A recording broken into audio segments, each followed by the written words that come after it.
Penn State University, el marzo 8, aquí en las mismas facilidades. Recuérdense.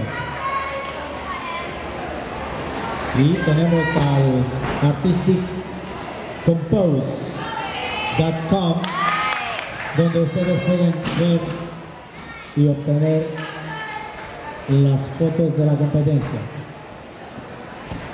artisticcompose.com